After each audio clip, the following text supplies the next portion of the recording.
In a way, it's good to be removed because, well, it's a good step forward towards a peace movement, a solution movement.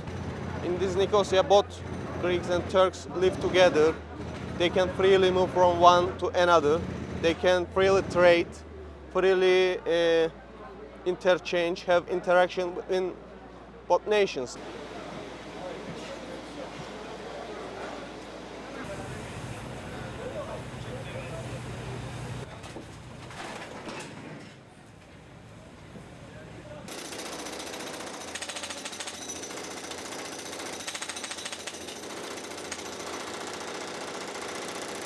Why going to the drop out to give my passport?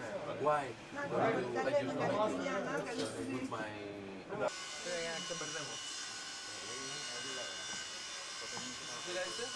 Exact.